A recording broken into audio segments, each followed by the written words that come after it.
Awesome. So for anyone who doesn't know us, we'll do a quick introduction. I'm Alyssa Phillips. I own Make Your Design Matter, and I provide resources and conversations for self-employed designers to help you confidently nail your projects, wow your clients, and grow your design business. But I don't just I don't just talk. I also walk the walk. I also own a design business. I do bold branding and web design for businesses under Amped Designs. That's my other business. Sarah, do you want to introduce yourself too? Hi all, I'm Sarah Moon. My company is Sarah Moon and Co. Don't name your business after yourself. It's a pain in the butt. That's my pro tip for everyone. Sorry. And I am currently a marketing consultant for solopreneurs and folks like that, creatives, that sort of thing. This has been a pretty significant business pivot for me. Up until about 3 years ago, our primary business was more basically a micro web design agency. And I shifted to being more of a strategist. However, I do still do about 4 websites a year to keep my skills sharp, keep my knowledge up, all of that stuff, because I am hands-on so much with clients and their websites, want to be able to give good strategic advice around websites. The best way to be able to do that is by actually doing the work. I really believe in that. And actually, a lot of my clients are web designers. So I'm really fortunate in getting to see kind of behind the scenes of a lot of web design businesses and hearing about their pricing strategies, their packages, the way they deliver their work, all that kind of stuff. And so I'm very fortunate to get to see a ton of different ways to do design work, which is really cool. Yeah, you must see a real range of cool structures and I tell people, I'm like, I have seen it all. Like yeah, nothing will surprise me. awesome. Well, we thought we would also mention how we decided to have this conversation, which this is a Oh, yeah. pure conversation. It's not a sales pitch in any way. We're hoping that if anything, this is insightful, helpful, relatable, at least one, if not all of those things.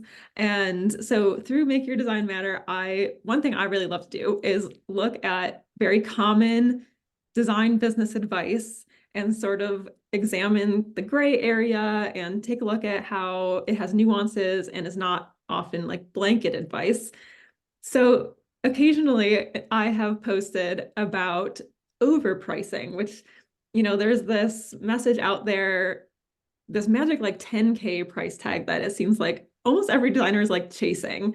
So sometimes I have been known to um, counter that. And a lot of times when I post these things, Sarah will comment on my post, which I really appreciate, kind of with the opposite perspective, talking about the dangers of underpricing. And the thing is that both of those things are so prevalent and they're both challenges. So we just thought, why don't we just have a conversation and talk about both of these things? um, and yeah, before we dig into the conversation, one thing we would love for everyone to do is grab a pencil and paper if you're near one and jot down 3 quick things about kind of your perfect working life and client and project experience. So write down what kind of people are you working with? What industries are they in? What is the size of their business? Even like the personality of these types of clients that you like working with. What goals you're helping them achieve. And also how you want to be feeling about your projects and your clients on a day-to-day basis. So we'll give you like a moment to do that. Also, feel free to share your thoughts about these things in the chat. And I think as we go through the conversation, it'll become clear why we're asking that when we're talking about pricing. Yeah, we had a great conversation about this a few weeks ago when we met, and I love this discussion. Yeah, me too. So yeah, feel free to share if you'd like, no pressure if you don't want to. Oh, hi Tina. Oh, that's an AI otter thing. um, okay, great. So yeah, to kind of dive right in, let's start maybe by talking about some of the things that impact how you determine your pricing. So I think one thing that we see a lot of designers and coaches talking about is mindset, right? Like if you don't believe in yourself, why would anybody else believe in you? Like if you don't see value in your work, how are you going to communicate that value? And that's not the only thing, but it is a really important factor. And yeah, Sarah, you had some great thoughts about how like mindset can sometimes lead to imposter syndrome. Yeah, I mean, this is so one of the things that I noticed, especially when I was doing a lot, like when we were doing a lot of websites, we were literally doing one website a week. I mean, that is a high volume of websites. Wow. And they were high quality. I mean, I'm like, don't do that, folks. Um, and one of the things that I discovered is that, and this is actually backed up by science. There's some science around. We humans, we hear negative feedback and we believe that's true, and we hear positive feedback and believe that's false, which is like kind of deranged if you think about it. and and what that leads to, so anyone doing creative work, designers, writers, what have you, we get a lot of feedback, right? And we hear that feedback and it can immediately kind of spiral into this, like, I'm not worthy, like I am, maybe I'm just a beginner, maybe I need to go back to where I was at 3 years ago, maybe I shouldn't be working with these high level sophisticated clients, et cetera, et cetera, et cetera. And we kind of get this sort of tangle, like, is what we're hearing actually true? Do I need to up level my skills? Because sometimes that is true. Or do we actually kind of need to do some work about how to take in and process and like leave the feedback that's not useful behind us? I think about this all the time because mindset is important. Like, I'm not one of those people who's going to tell you mindset is everything. If you fix your mindset, you'll fix everything, because that's also not true, right? But there is this kind of like understanding, like being really aware of ourselves and understanding kind of how to process the doubts and all of that, whether they come from external forces or from within. Sorry, I can go on about this forever. Yeah. Sorry, Alyssa. Yeah. No, I agree with everything you just said. And I feel like a good example is like whenever I present a branding project to a client, I am always nervous before that. I am always like, what if they don't like it? Oh Even though yeah. it's never happened. Right, I right. will But it's like, always this is have going to that be the fear. time where they're going to say, this is Yeah, crap. like this could be the one. Knock on wood. So I think like some of that is a little bit healthy. Like if it's too easy, I also kind of like thrive on challenge. I don't know if that's weird, but I think like some of that pressure is healthy for like pushing yourself to do well. But if it gets to a point where you're like just completely unconfident in your ability to even like do it at all, and you're like scaling your pricing back when you have all this evidence that things have been historically good, then that's definitely like imposter syndrome creeping in a little bit too much. This is a fun thing. I don't think I've shared this with you. One of my clients actually screenshots everything, every good piece of feedback she's ever gotten, Oh, prints it out on a printer, oh my God. cuts it out, puts it in a jar, and can pull it out when they need like to be reminded that they're actually good at their job. Okay, I And love I'm like, that. this is the best like sort of imposter syndrome life hack. It's like, okay, I would have to learn how to use my printer, which would be a problem. But aside from that, I think it's brilliant. Yeah, that is really great. Yeah. And then so kind of like along with this, another thing that people talk about a lot is like the value of your work, like the worth of your work, like charge your worth, value-based pricing. And it's really hard to put like a price tag on that. Like how do you determine the value? It seems so abstract. Well, I hate to interrupt, but this is something I do whenever I've heard someone say, "Well, charge your worth." I'm like, well, actually, there is not a price tag on my actual worth. Like, Yeah, that's kind of a messed up way to it's true. now answering the question, what is the value of this work to the client? And that's information you can get. Yeah, and I think we often focus on the value as we perceive it. But just because you think something is worth something doesn't mean that the client is going to see it that way. So like those things have to align in order, or else how are you going to convince, for lack of a better word? the client that they need something if they don't think they need it, if that makes Right. sense. And there's questions you can ask. I mean, there's very tactical things you can do to kind of tease out what the value is to that client. You can ask about, their annual revenue. You can ask about their marketing budget. You can ask very specific questions. You can ask Mhm. questions like, so if this project is successful, what impact would it have on your business? And they will tell you this. So then you can kind of get a better idea, like, is the pricing that I'm thinking aligned with the perception that this client has? They will give you a lot of information, but it takes practice to kind of know the questions to ask and to like hear those little tidbits that will reveal to you. I'm Yeah, shameless. I will straight up ask things like, so what's your, what is your annual revenue?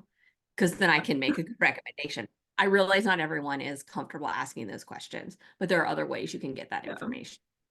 Yeah, that's great. That's like a very like tangible value, right? Mhm. And then there's also like a more abstract value that, so I think that the experience of the client also impacts the value. Like you can have the most wonderful design that's the best fit for their business, but if they didn't have a good experience working with you, they might see value in the deliverable, but they won't see value in you as a service provider.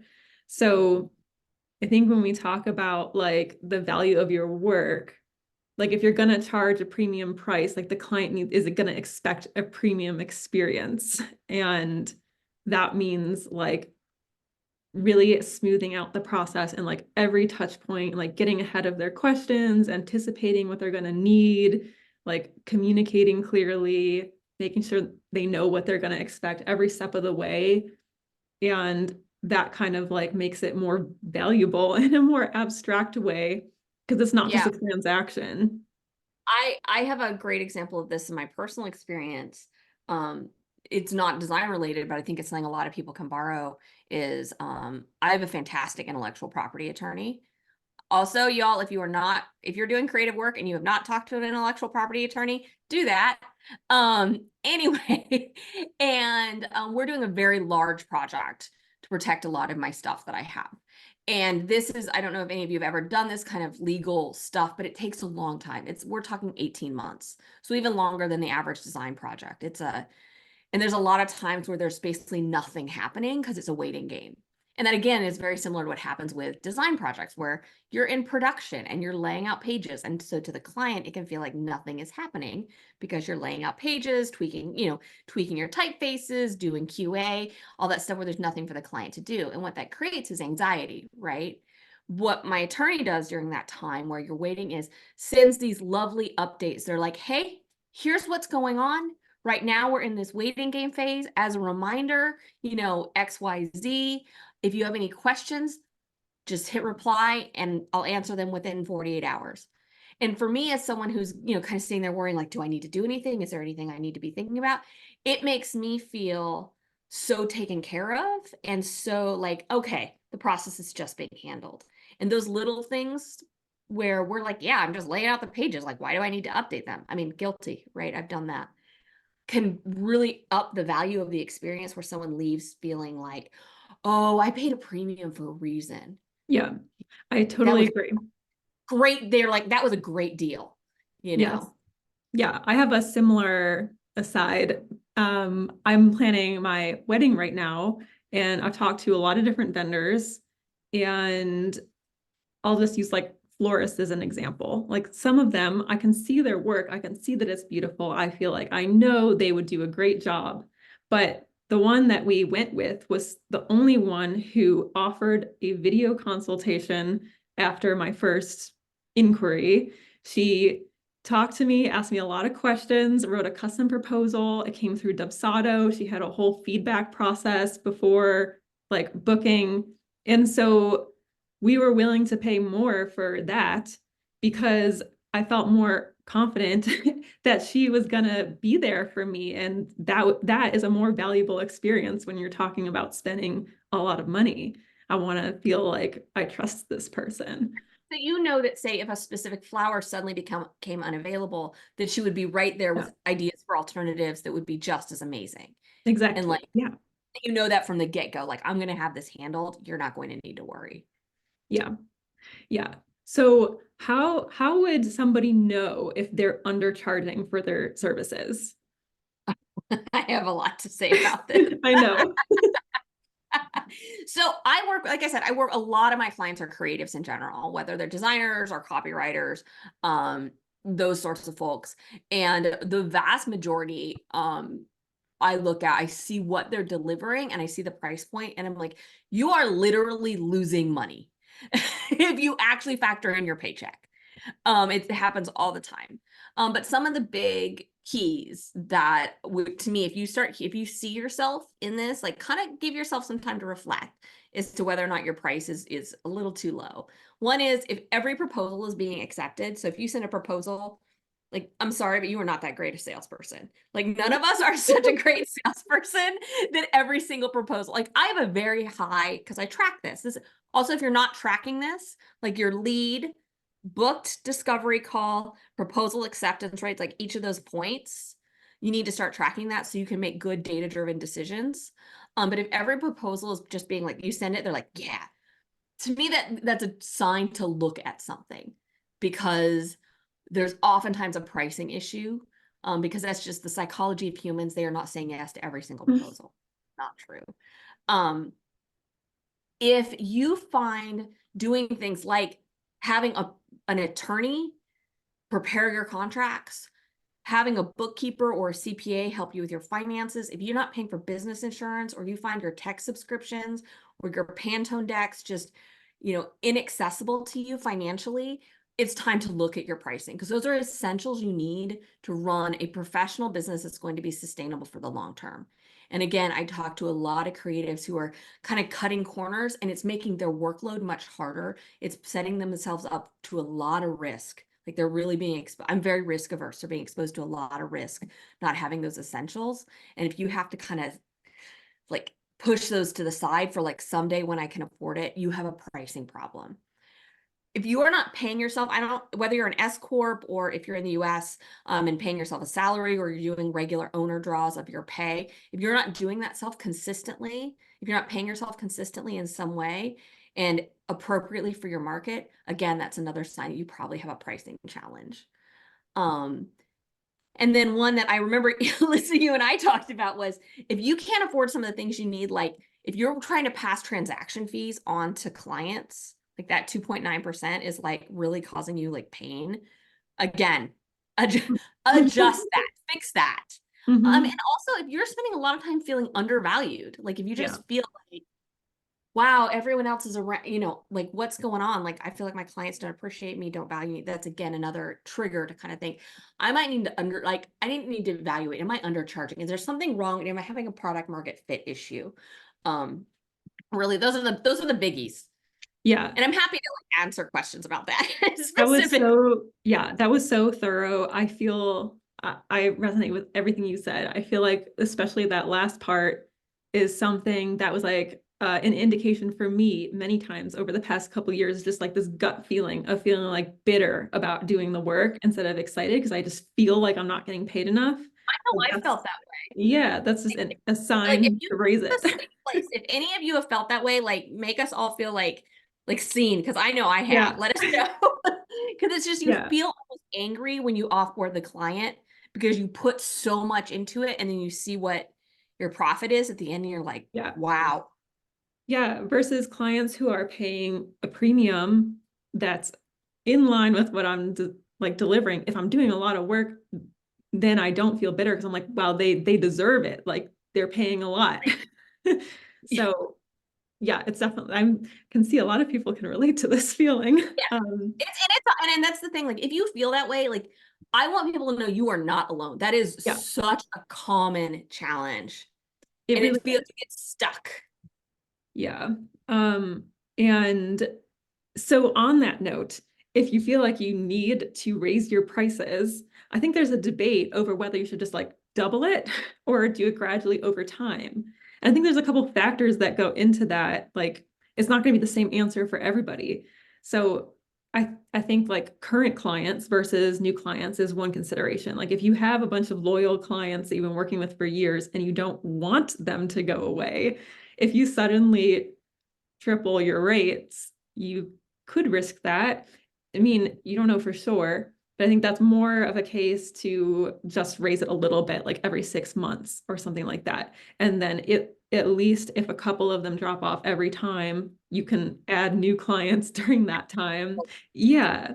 Versus like if it's a one-off service, then the new client is not going to know what you charged the last client unless they were referred or something from and somebody told them what you charged. But that doesn't I have matter. a funny story about that It actually. really, I mean, actually recently had that happen, and I was just like, oh, that project was a couple years ago. My prices have changed since then. Like, no one's going to argue with you. And if they do, then that's kind of odd. That might be a red flag, but also like you can just treat it on a case by case basis. Like, how badly do you want to work with that person? Can you meet them in the middle or not? And like, whatever you decide is fine. Um, what's your story, Sarah? Okay, this is a funny story. So I many years so when we were doing a lot of website projects, we had basically a 1-day website. It wasn't a VIP day, it was actually a complete website project that we sold. And there was someone who had reached out to me and wanted a really small website, like it was like a 2-pager. And I was like, hey, we're gonna be piloting, we're gonna be beta testing this thing. Would you like to like be in this beta test? It's going to be super cheap because we don't know what we're doing. Like I'm very transparent about beta tests. And the person jumped on it. We did a lovely project for him, like had him kind of talk us through, we talked through him kind of refining the process. Great. He was delighted. Lovely client, great to work with. 6 years later, someone who had an office next to his got in touch with me and I was sent them our pricing for website projects, which were like 5 times what that beta price had been because they were appropriate for this value of the service. And the person was like, well, so-and-so said you only charge them. I don't remember how much it was, but it was a very small fee. And I was like, so that was 6 years ago. And he was like our guinea pig.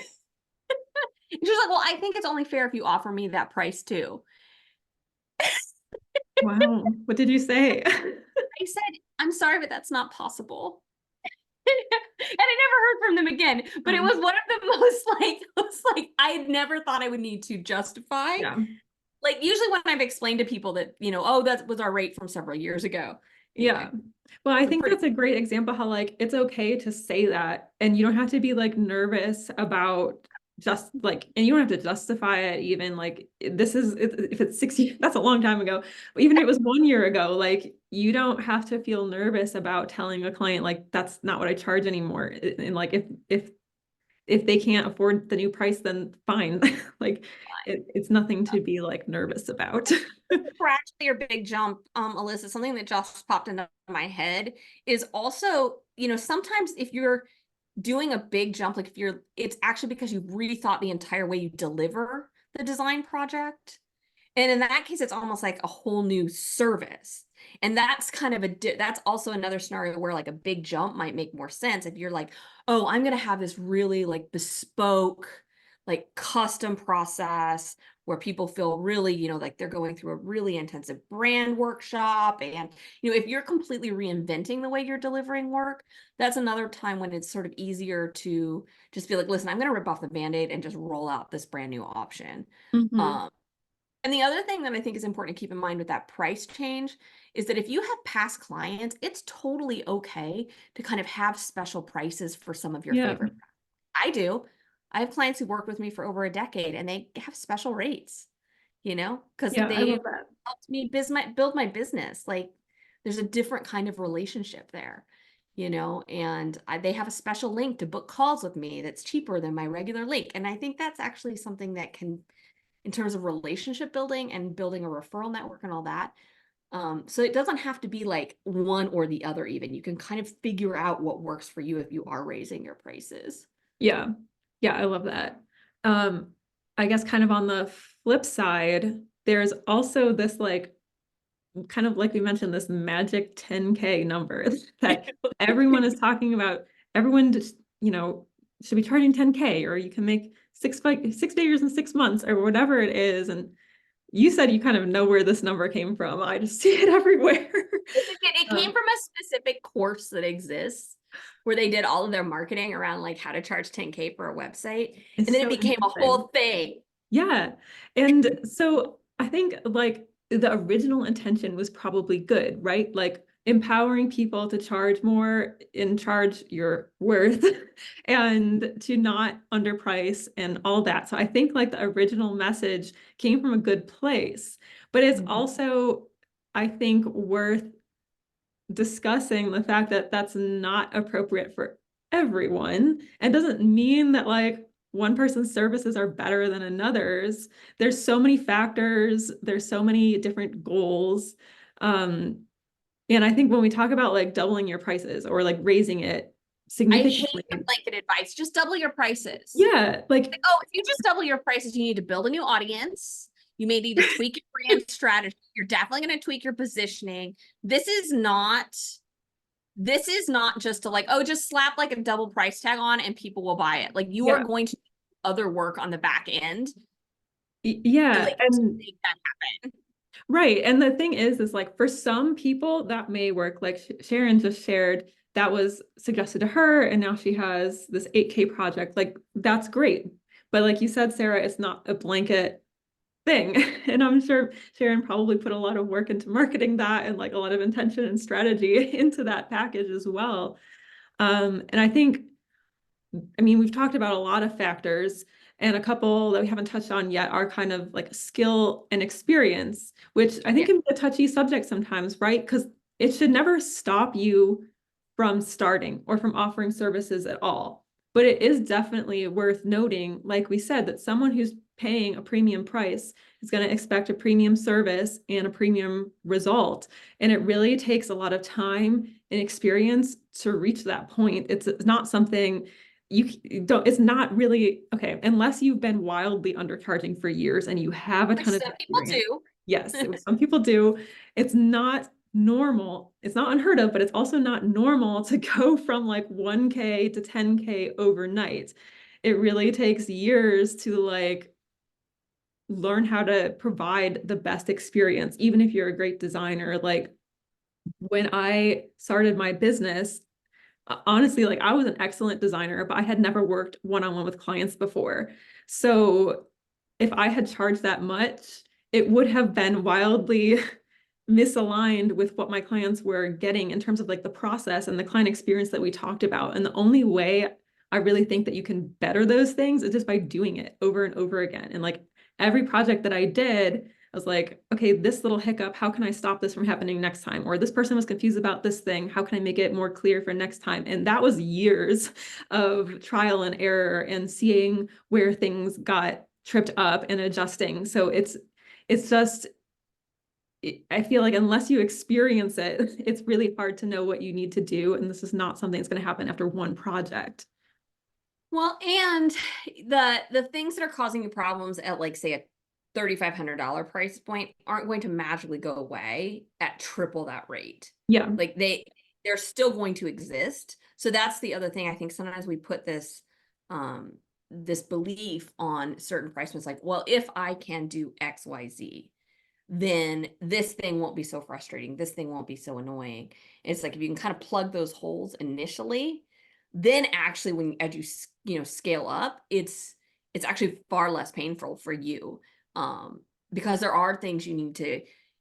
This is my experience because I've charged both like sort of quick like 1 day websites, but also I've done very expensive multiple 5-figure website projects, and um both of those had challenges. There isn't oh, you hit a price point and it's worth it, right? It's all about sort of figuring out the balance. So I think that's the other thing. I actually did keyword research for a client who offers training for web designers. And it was around this 10, I was telling Melissa, this is around this idea of like this magical number of like the 10K website. And there's so many people who believe, because I can see the Google data, that will solve all the stress and problems around client management, delivery, but they're still going to exist. It's just sometimes the problems are more complicated Yeah. at the higher price point. Right. Because I mean, there's so much more at stake. If someone is paying $10,000 for something and they don't feel like they got what they paid for, like that's a lot on the table versus if they paid $1,000, it's more likely to be like, just a small disappointment. So yeah, it's really important to like really flesh everything out, like make sure your contract is solid, make sure the process is really streamlined so that you don't have a huge risk essentially for you or the client.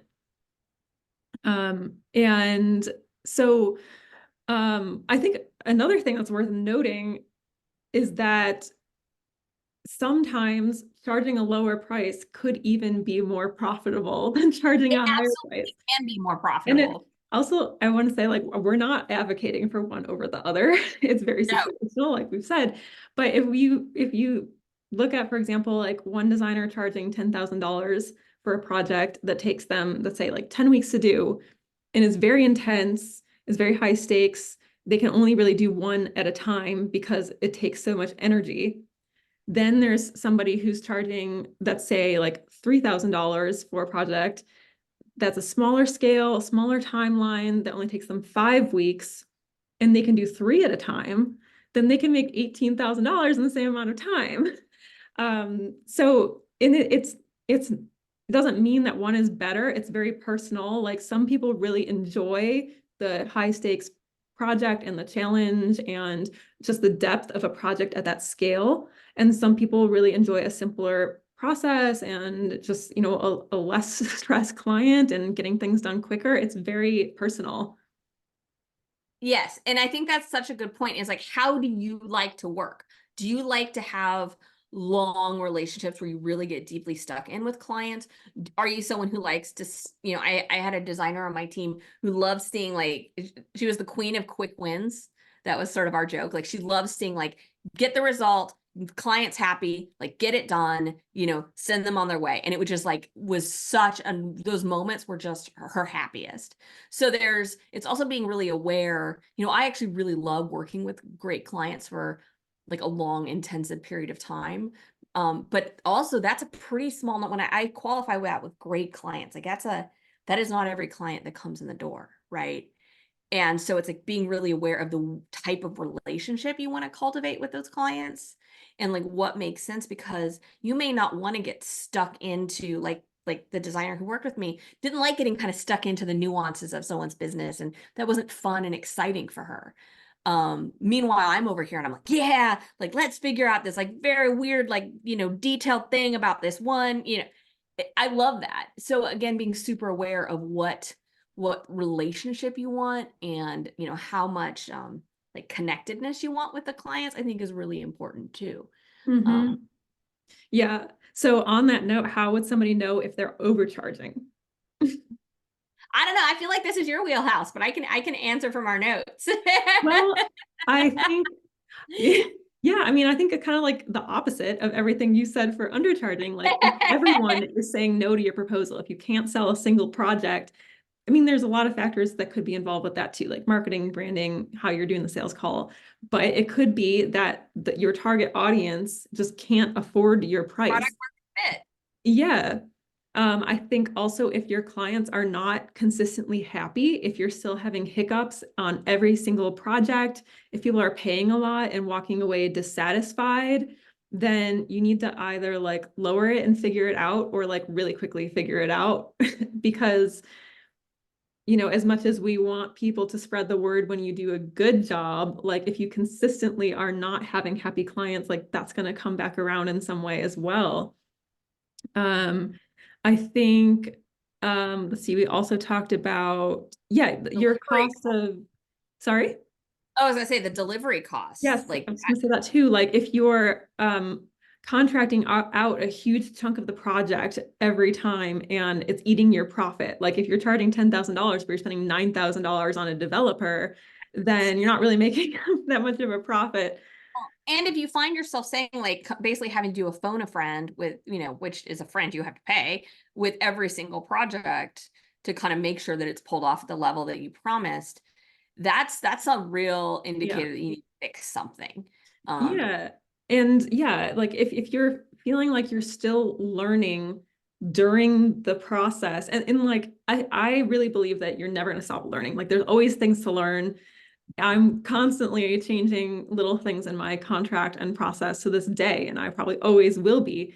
But if you are still feeling like you're not confident in the design programs, or you have to Google like every single little thing, like if you can't like realize the image in your head as a design, things like that, that's a sign that there is a bit of a skill gap. And it doesn't mean that you shouldn't be offering services at all, but it's true that you might want to kind of level that up a little bit before charging more. Mhm. And Um, and there's still an audience for that skill set. So like mhm, I want to be really clear. Like Alyssa is not saying like, oh well, you should right, just give up. right. It's that's not the case. Yeah, exactly. And so I guess like on that note, if you're like, this price isn't working, like I want to lower it and see if I can book more projects. I think it's also worth considering if you lower the price, is what you're offering still appropriate for the lower price? Like it's you can also adjust your process and your timeline, like maybe take out some That's deliverables, so like make sure you feel good about it. Don't just like lower your price if you feel like you should be getting, paid more, because then you're going to have the opposite problem when you're feeling bitter. So there's a lot of adjustments that you can make. I mean, narrowing the scope is always like such an easy way to basically again, you're creating a new product. Sorry, I think of design service as a product, and I know that's bad, but that's just the way my brain is wired. Like you're creating if you create a narrower scope that keeps kind of allows you to work in your strengths and use your skills to their best rather than trying to kind of patch together, you can potentially actually do a lot better financially too, Yeah. frankly. And I think it's also worth noting that like a smaller price and a lower budget client can be just as fulfilling. There's nothing, there's this huge message that like everyone needs to be tripling their prices and charging 10K and whatever. But I think it's also important that we have a diverse industry in terms of pricing. Like realistically, not every business can afford 10K branding. Like if you think about when you started your design business, could you just drop $10,000 on something? Probably not. Like I still would really think really hard about dropping $10,000 on anything. So it's kind of great that we have designers at different price points who can work with Oh, different it's clients at important different to have budgets. a diverse Yeah. marketplace. Yeah. And when I first started, my pricing was, I think, maybe like 1,200 for logo design and for website design. And that I love sounds, that breakdown you did on well, Threads. I love that yeah, and I story. mean that might sound really low, but it was appropriate for my experience and skill at the time. But it also, the clients that I was working with, that was the most I could afford. They were like brand new businesses. Most of them were brand new. And it was also honestly like very rewarding because a lot of them were just launching their business. They've never worked with a designer before. And because of that, they were so happy to just like have something that was nicely designed. And it honestly was just like such a feel good feeling. And it's not that my current clients at higher budgets are not. It's very rewarding now as well. But I think you can still have a great process and a great experience working with people who are just starting out. That's very like heartwarming. You're just starting out and they're just starting out. You have the opportunity to grow together. Yes. That's actually a really beautiful experience. I have a handful of clients from when I was first starting out that we've kind of done that. We've sort of grown together and it's a different relationship and it's really wonderful to see that evolution and to kind of be a partner in that evolution. Yeah. And there's a lot, in terms of like, I really believe in like personal satisfaction in your work. Like it's really important to me. And that is one of the things that me personally, that has been the most gratifying. Like I would not have had a chance to sort of help launch those folks if I hadn't been a beginner Yeah. Yeah. at that price point. Same. Yeah, I also have a couple clients who have been with me for years and who have accepted my price increases. And it's just great to see their business using these designs for years and coming back, for more work. And I don't know if I would have had that opportunity if my price had been so high back when they initially reached out. So there's really no like right or wrong, but it's very situational. So I would love to make sure we have time to answer some of the Yeah, great we've been talking a questions. long time and we've got a ton of Um, notes. Yeah. Maybe we should quickly talk about that big question of what should I charge? So do Like you getting want to out the start? magic 8 ball. Yeah, do you want to start or do you want me to dive in? So yeah, I can start. So one of the things, and actually, like, everyone's going to be getting who's registered for this is going to be getting a little, like, there's like a little secret workshop that I have that's about figuring out your profit margins. What I've discovered is a lot of creatives haven't ever calculated their break even points, their actual pay, like their, like if you're in the US, your retirement contributions, like all of those things that you should actually be factoring into your pricing, and like what sort of that number is that you need to make to like live a life that is what you want to be living. And then also, of course, adding in profit, because you need profit so you can, invest in your own business, invest in your training and education, rainy day fund. I'm a big fan, y'all. Like, we just put away a little bit every month into like a rainy day fund. Okay. If you don't learn it, take anything else away from this, please do that. Most creatives I talk to don't do that. Um, but like actually getting really, really clear with your numbers, right? Like knowing like what is your break even point, knowing what your profit margin is on your service, knowing how many projects you can feasibly book each month, how much you need to charge per month to meet your financial goals, like being really crystal clear. And that is hard. There is so much power in knowing those numbers. Then you can make really good decisions. If you are not being clear on those numbers, you're just guessing and you're going to find yourself in trouble. Like, it's not a matter of if, it's a when. Yeah, that's so important. And I am excited to go through your workshop as well. I feel like I have like a pretty good idea myself, but it's so valuable to just like do it every now and then because things change. You offer multiple services. So some people they do like a custom scope for each project. A lot of people have sort of 3 tiers of packages, that kind of thing. One of the things that is most valuable that you can do, this is also in the workshop, is actually calculating your profit peaks and valleys. So you will see that some of the things you offer have very high profit margins. Those are your peaks. And some things have valleys. Those are the things that have very low profit margins. That doesn't mean that neither one of those things should exist. I have some stuff that's lower profit, but I know it actually it's a gateway to bring in clients that are actually then move into high profit projects. But again, being aware of what those things are and making sure you have the right balance. You all are owning, you're like running businesses. The creative work is so important, but really knowing, like really, really knowing so you can have a plan, like clear, solid, sustainable plan. That is the most important thing to start when you're thinking about what to charge. Yeah. Get off my So high horse yeah, that's great. So we're gonna send that in an email after to everybody. And I also am including a kind of workbook on how to price your services that has a little bit of that as well. It sounds like yours is a little bit more in depth. her thing is much prettier than mine. Just FYI. Well, they're different. That's not true. Sorry. Um, It's much prettier. Yours is beautiful. I well, was looking at it earlier. mine also touches on these questions that we asked you to kind of write down at the beginning and kind of how that has anything to do with your pricing, because it's also important to make sure that the type of clients that you want to work with can afford you, because like we said, like if your target audience can't afford what you're offering, how are you going to sell it? Like you can't make people find money that they don't have.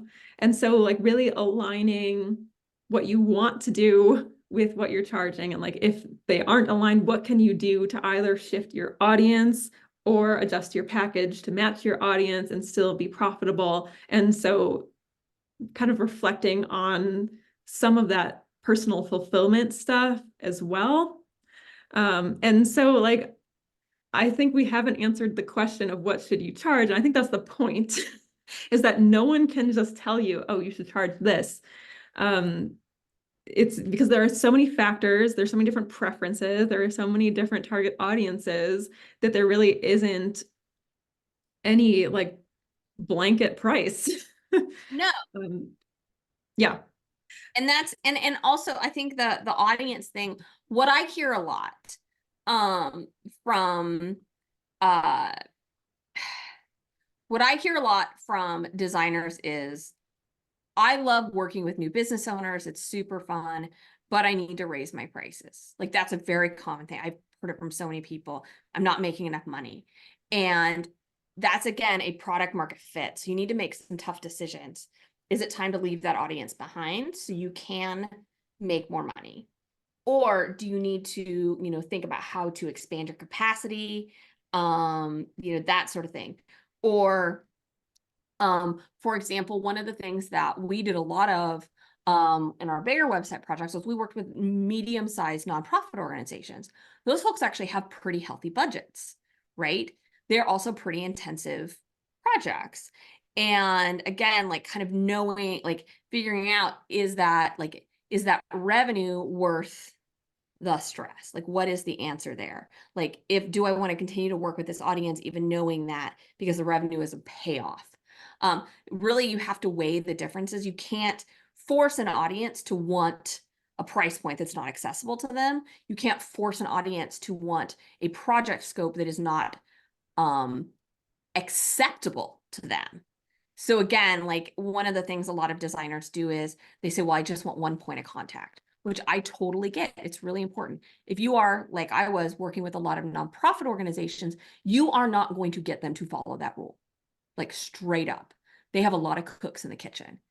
That it is unacceptable to them to say only one person can speak to you. They will not follow that rule. Mm-hmm. So again, it's like figuring out what is acceptable to you and what is acceptable to the client, and adjusting your audience to match what you need.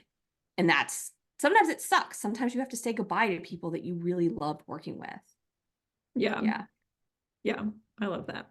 Well, I don't love that, but I love what you said. But it's actually, but the thing is, there's always another really exciting audience out there. That's what's really cool about this, about owning your own business, doing creative work, is there's always like really, like I have a client who does primarily does website design for like yoga studios. We were talking about, well, what are similar businesses that might have higher budgets? Oh, well, med spas are a growing industry. Guess what? They have much bigger businesses, much bigger budgets. Yeah. Well, that's going to be a really translatable skill from the yoga studios to the med spas. Like that's going to be an easy shift. So there's a lot of options out there to kind of stay with the work you like, but thinking about different profit potential. Yeah. That's a great example. Yeah. Yeah, So, I love that example actually, when it's stuck in my head, even though it's been like a year since we had that conversation. yeah. So I've been noting a couple of the questions that have been asked in the chat so far. If anyone has any other questions, please feel free to share them in the chat. And we'll get to as many as we can. I can also say a couple extra minutes if anybody, Yeah, if you can, really care. But so one question was about set packages to fit your clients into, or custom scoping projects. And I think this is also kind of a personal decision. Do you have any thoughts around like one versus the other? I think there's actually a place for both, to be honest. If you do want to create space for, I have a client who does basically one custom scope project a quarter, and then everything else is day rates. And that works very, very well for her, because these quarterly things are about the 20 to 30K mark. They're pretty expensive. They're very labor intensive. And she has like, a day or two each week for day rate projects. And the math, again, getting clear about the numbers, the maths really well for that setup. And it kind of allows her to stretch her skills with these bigger projects and then get the quick wins from these sort of short day rate type projects. So I think there's a place for both. A lot of folks like the certainty of set packages. I don't always love what I see in designers' packages. I'm going to be really honest. A lot of times there's a lot of stuff crammed into those packages that aren't actually solving the primary problem of the client. It's sort of to make the packages seem more valuable, or to create more contrast between them. So that's also something to think about, is if you're designing set packages, be really clear that you're solving a real problem that exists for the client. It may not be that they need more deliverables. They may need more time with you to talk through like their decisions and that kind of thing. Yeah. So that's what I think. I would love to see more designers really think about their packages beyond what is the output and more of what is the outcome. Yeah, I I do have set packages but they are flexible. So there are some clients who will book it exactly as it is. But if somebody wants like an in-between or they would need this thing, but they need some other things as well, then it kind of becomes a custom package and I'll custom quote it. But I think for me personally, the value that I've seen for doing set packaging is knowing that whoever reaches out can at least afford that lowest price. And then we can just kind of go from there. So, but I love, there's a very interesting model that you described for that other web designer. Like there's so many options. It's about like, Right. what you like. I think that's such a great example because it is such a different approach than a lot of people take. Yeah, never heard that before. But she also knows like exactly how much marketing she needs to do. She knows when she needs, for those big projects, she needs to start doing the outreach 3 to 6 months beforehand. So it's again, like it's creating predictability instead of volatility in your business. A lot of ways to do that. Yeah. Um, Okay, so there was another comment about figuring out how much to charge for a project instead of by the hour, and they end up giving away free hours because they feel like they're spending too much time. So I feel like we've probably all been there, even if we don't want to admit been it. there. Like, Yeah. don't believe anyone who says they haven't made that Yeah. mistake. I think like as a starting point, like if you're not already tracking how long your projects take you, then that's really valuable. And so I actually track my branding and web design, well, everything I do, but for branding and web design especially, I actually track how long each phase of the project takes. So I track like how long I'm spending on sketches and like making a mood board and then doing the design, and then how long it takes me to do all of the edits from the client, and then how long it takes me to like package up and deliver the files. So that's like so valuable to have that information as a starting point, and then you can like take the average and as a starting point, like multiply that by your hourly rate and then like raise it from there. And as in regards to the free hours, I guess like if you're talking about like people adding things on and like doing it for free, that's just a matter of like getting really comfortable being like, I would love to do that for you. That'll be this extra cost. And like most people are not going to push back because that's a normal business practice to charge extra. Or the other side of the coin is building on enough padding to your pricing so you can delight clients with like, you know what, Oh, usually yeah. I charge, $500 for that as a standalone, but I'm going to just do it as part of your package. This has been such a great process. And they're like, oh, wow, like I've been delighted by this, and so again, you're kind of anchoring it with a price point as to what it would normally cost. So it's not that boundary pushing nonsense, but it's like, hey, I want to delight you. And so there's kind of two different ways. And I've done both, right? Like said like, hey, that's not really part of our original scope. So that's going to be X additional, amount of time. We'll wrap that up after the project is done. How does that feel to you? That kind of thing. Or it's been like, listen, we did that with one of the few web designs we launched at the end of the year. Was someone they didn't have any Canva stuff set up to do and it's like, and she asked about it. It's like, oh, can I add this on the project? I'm like, listen, we'll just take care of it for you. We usually charge Mhm. extra for that, but Yeah, and that goes into that premium experience that we've been talking about as well. When people feel like you're like going above and beyond, but you charged enough to account for that. yeah, and built in enough time buffer as well. Mhm. That's the other thing, because Yeah, you can't disconnect that from, yeah. but I also think it's really important to actually communicate what that price would be normally. Yeah, yes, yes. It's and I know that's again talking money, especially in American culture, is so kind of like frowned upon. And so it's like kind of having to train yourself to have very open and like neutral conversations about money. Yeah. Like, But yeah, because otherwise they're just gonna assume it's the norm for you to always throw in free stuff. So like yeah. making it And feel then like what you're doing happens is something next time they special. come back and they're like, oh yeah, I wanted to do this. Oh yeah, I want to do this. And then it becomes again, you start to hate Yeah, your client.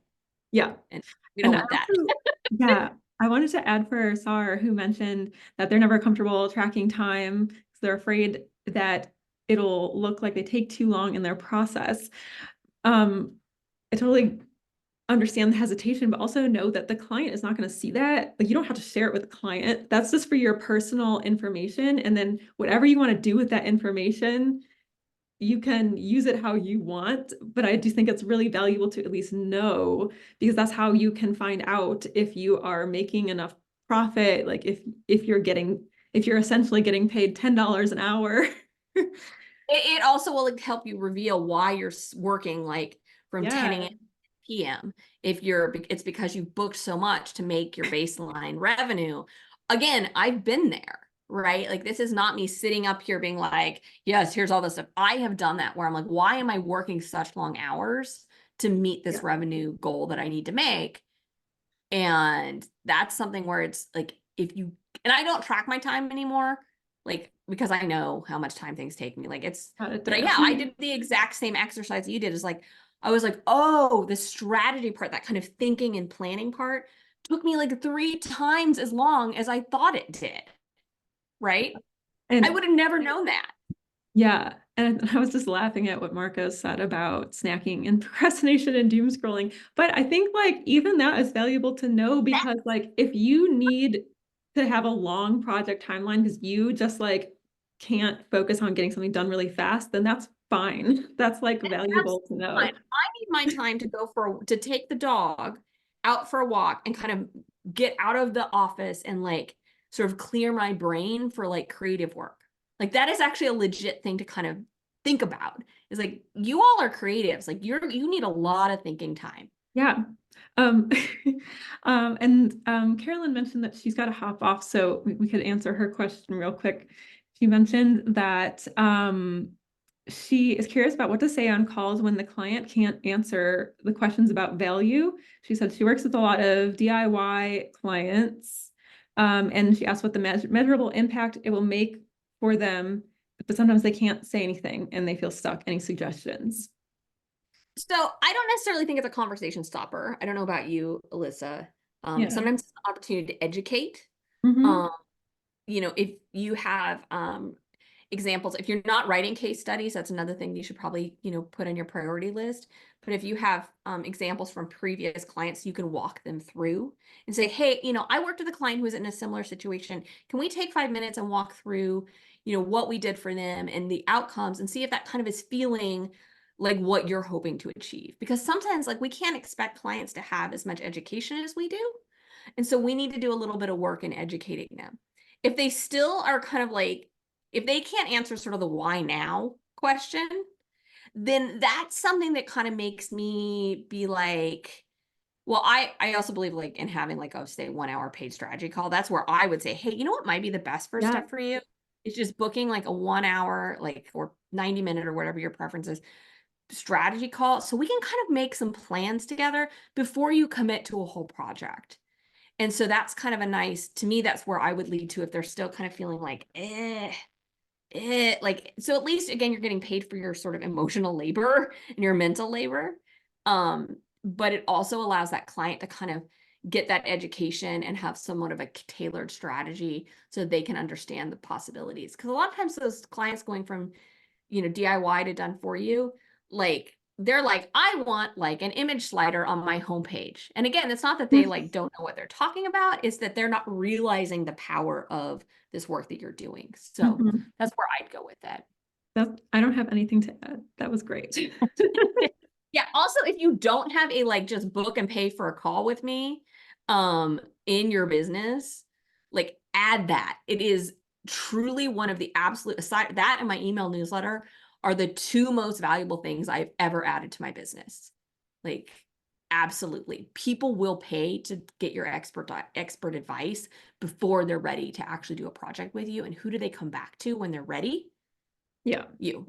They don't talk to anyone else. Yeah.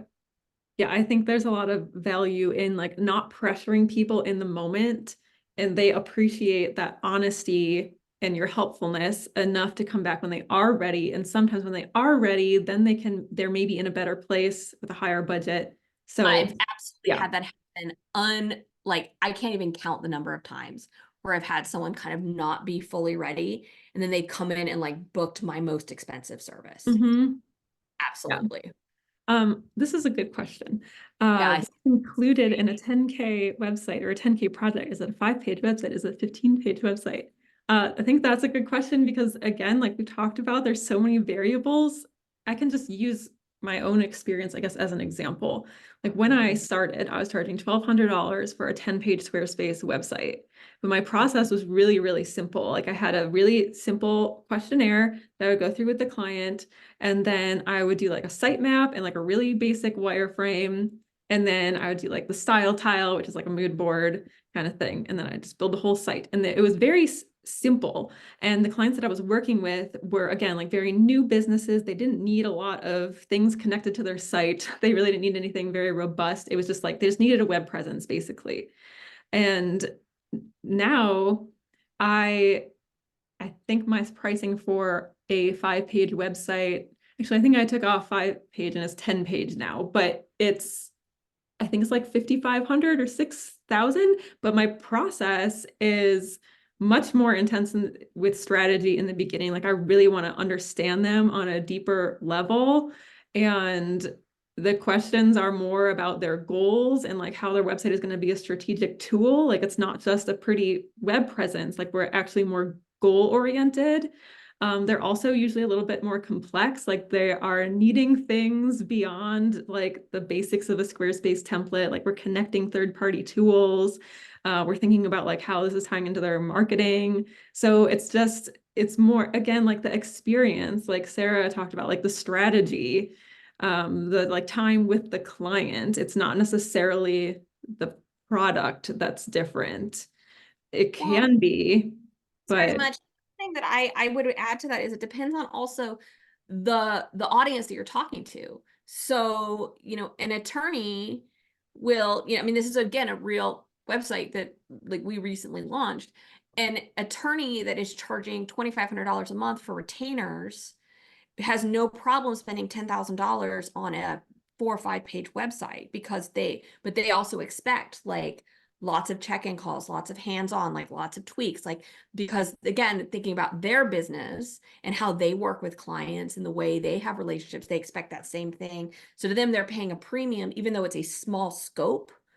For them, the experience is something that they have certain expectations about, and they're willing and happy because they're making a good amount of revenue every month, to pay that premium for something that's small. On the other hand, a nonprofit organization may pay the same amount and they may have 25 pages. So again, that's also where you need to kind of understand your profit margins, understand your process, understand your market, because the price isn't just like the page count. It's not just, it's like the market you're speaking to.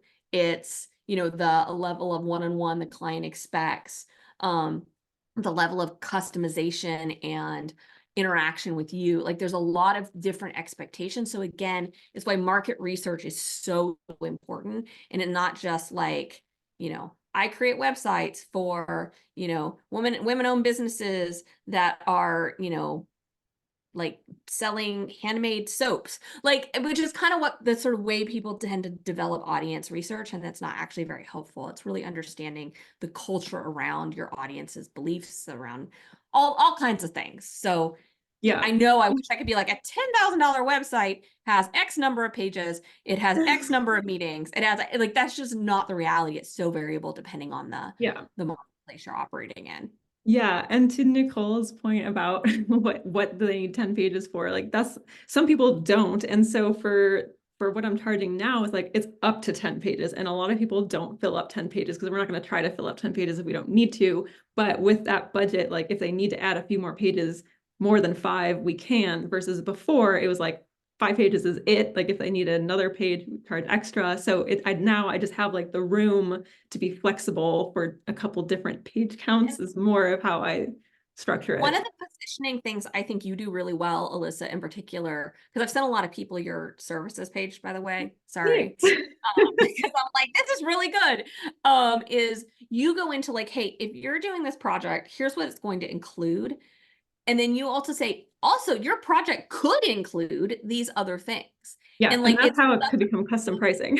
So yeah. yeah, and that's where it's kind of shows like that you're kind of have a baseline, and then depending on what you plan together, it could look different. And you've done a really, really good job of making that crystal clear. Thanks, Sarah. I feel like you do a great job as well. Um, Do you think we have time to answer this last question? Yeah, there's a If last anyone really has quick to one. leave, of course, feel free to hop off. Um, the question was, how would you communicate this? Here's my estimated price, but if it's too high for you, I'd rather negotiate than lose the job altogether. So what are your thoughts? So I think this is a great, there's two things. One, I think this is where it's really important to get clear on what someone's budget is. Again, that's one of those questions you can just ask. Like, have you set aside a budget for this project? Like straight up. Sometimes people will be like, no, I don't know what the market rate is for this. And that's where you can say, well, our projects typically look like this or this. The price point for this is around here to here. The price point for this is usually around here to here. How does that feel to you? Like have that conversation early. Another strategy that I think can be really effective for designers in particular is to kind of create sort of the like instead of saying like, hey, based on you can create pricing options. And this is something that we did really successfully is like, you can kind of have like a tighter scope option for like a smaller, like sort of a smaller scale scope of work that's at a like lower price point. You can have that kind of Goldilocks thing where it's like exactly the right fit. Like it's exactly what they said they needed, exactly the right fit. And then you can kind of have a Cadillac option that's like, hey, I know you said you wanted this, but at 20% more, we can actually do all these things that would also meet your future goals that you mentioned. You might be surprised how many people go into that higher tier, but also it does give some of that wiggle room for someone who like gets a little sticker shock where they already see presented to them like us, that like that narrower, tighter scope. So, I think there's a lot of ways to tackle this, to be honest. Mhm. I would never just negotiate down the price. I would negotiate down the scope Yeah, too. That's the thing that's really, because again, you'll end up resenting the client and the yeah, project otherwise. I agree with Um, all of that. yeah, there's actually a really good, if you Google Jonathan Stark, he has a like 3 options proposal template that's not perfect for designers, but he explains the psychology of providing 3 options. Really like far better than like I've ever read anyone explaining that. And I've used that specific technique in the past and it works really, really well. It helps people feel seen in your pricing actually. Yeah, So I think personally, I would probably avoid when I send the proposal, I would probably avoid saying that I'm open to negotiating lower because I wouldn't want them to just say they want a lower price just because I said that. yeah, right. But I would wait till they come back, and if they're like, "Oh, we can't afford that," then you can think about if you want to negotiate lower, then you can make the offer at that point. And I agree with you, like also bringing down the scope to match a decrease in price as opposed to just like, keeping it all as is. And also knowing that it's okay to stay firm on your price. Like if you think that everything that's included in this price is what they need and anything less than that won't be helping them, then it's okay to say like, I'm sorry, like this is the best I can do, or I'm not able to go any lower. This is my minimum or whatever it is. Like you don't have to negotiate, only if you feel comfortable doing that and you actually think that a lower scope will help them still. Um, and then I think that sometimes that even can be helpful for people knowing that you have their best interests in mind because you're not just like trying to get their business no matter what. Like if you're actually like, this is why you need this. And if you can't afford it, like I totally understand, but sometimes that can honestly like help them trust you more. Yeah, I know. It's I think, but again, having really transparent conversations about pricing, and it is something I truly believe it is worth practicing with someone, like, a friend, your partner, what have you. If you have another designer friend, like you guys can even do some practice around like having pricing conversations, because once you kind of create that skill, it actually becomes really easy. Like that's one of those things where, people, it's really hard until it isn't. So it's practice. Yeah. And then, yeah, just to Kristen's point about them just like not responding instead of telling you. I do think, Sarah, your advice of giving options is really helpful. And also like knowing their budget before you send the quote. This is like slightly off topic from the pricing discussion, but I think one thing I see is that a lot of designers don't follow up after they send a proposal. They just wait. And as like I mentioned, I'm planning my wedding. And to be honest, like I'm busy. Sometimes I don't have time to respond or I forget to respond. And the people who hear back from me are the people who follow up with me.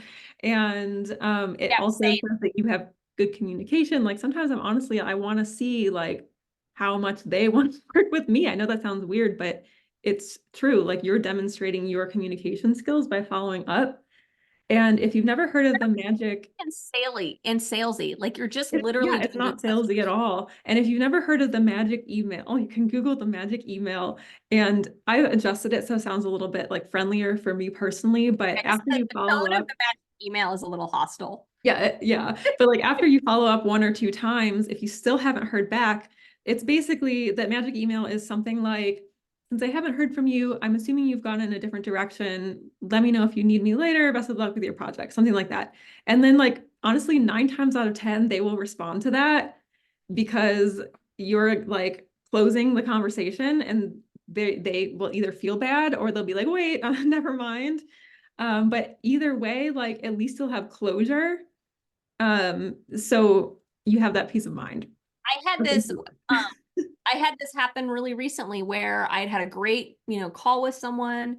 She'd actually then booked a strategy call with me because she wanted to kind of talk through some ideas and decided she wanted to do my biggest consulting package, sent her over the proposal, and I never heard from her.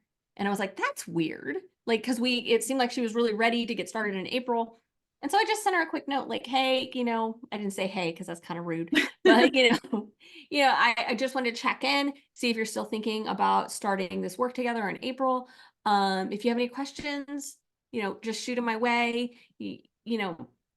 Like, kind of polite. I don't know. I said a few other, I think I said something personal, like, because we had talked about something.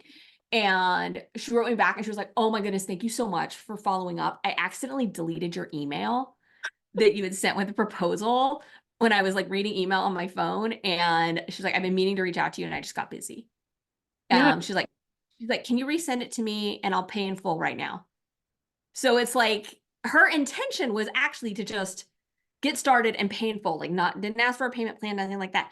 If I hadn't followed up with her, like I would have lost a great client, Mm-hmm. right? And it was just continuing the conversation. Um, Mm-hmm. yeah. Also, this is just a little pitch for one of the things I'm doing on my community conversation in April is actually going to be about we're calling it rejection resilience. Like, Ooh. what do you do when it's with one of my clients who's a pro at sales? Like what do you do when you get a no? Yeah. So Yeah. this Oh, I is love a that, Nate. Paramount Crowdcast that Yeah. is coming up, and those are totally free. And So Sarah's community conversations are great. I go to a lot of them, so I can they're a definitely lot of recommend fun. them. Well, this has been a great conversation. So, in conclusion, I think what we wanted to make clear is that there's no like blanket answer for how much you should charge, that it's normal to raise your prices slowly and gradually over time, and that is a very personal process and decision. And like not everyone has the same target clients and everything, and that's okay. And so after we all get off Zoom, we'll be sending out an email with our freebies, Sarah's pricing course, and my pricing worksheet. Yeah. Um, and I also just wanted to mention that, yeah, Sarah's got this great community conversation. If you have the link, Sarah, send it to me and I'll add it to Yeah. the Yeah. I newsletter. was like, I'm very excited about this, to be I honest. love that topic. And Yeah. I'm also hosting webinars every other month for the design community. So the webinar in April, is that 2 months from now? Yes, we'll be with my friend Eric on the topic of things to know before you start freelancing, things we wish we'd known. Ooh, that's a Kind of great a fun topic. conversation. Yeah. And yeah, thank you so much for coming. If you have other questions, feel free to respond to the email that we're going to send or reach out to either of us, or you can reach out to me. I don't know if Sarah has Like me to slide speak into for my DMs Sarah. on Instagram. Yeah. But it's been great chatting with everybody. Thanks again, and hopefully we'll see you soon. Take care, everyone. Thank you so much.